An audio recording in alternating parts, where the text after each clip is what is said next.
It's not well known that the flu can be that dangerous, and that people it's not just the elderly and the babies that get the flu and pass away from it. And it can happen to anybody. And you never know if it's going to happen to you or your... She was healthy?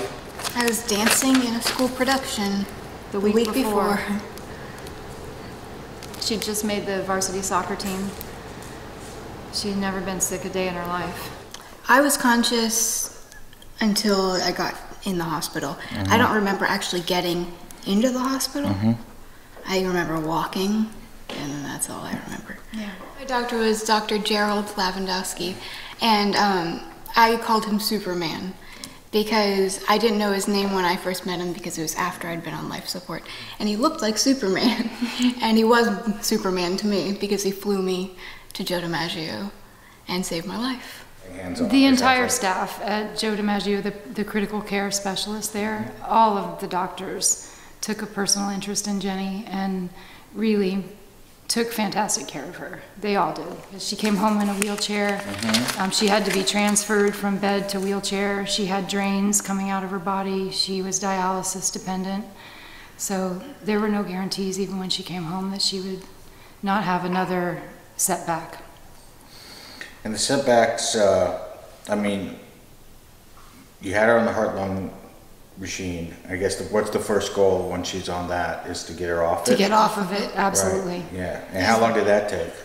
Every day that you're on ECMO, your chances of coming off are halved, I believe. So when I was on for 5 days, so I think I had less than 3% chance of coming off. Really? Yeah. It was critical. I think, and there were things that happened following or subsequent to that that really were quite dangerous. I mean, she did come off of life support. She got her heart function back, which is miraculous. But her kidney function, her liver function, all of her other organs were still in jeopardy. Well, I think it's really important for people to know how dangerous the flu is and to be able to protect themselves and their families from it. If Jenny had had the flu shot, it may have shortened her illness and decreased the severity. And if other people had had the flu shot, Jenny might not have gotten the flu because they might not have gotten the flu. So if you stop, that's kind of my thought process. I'm kind of a scientist about it. I'm an engineer by training, and it's like if you stop the cycle, if a person has the shot and is immunized and they don't get sick, then the people that they come in contact with don't get sick. And you never know who is going to be more vulnerable.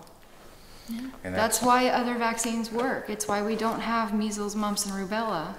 If you won't do it to protect yourself, do it to protect the people you love.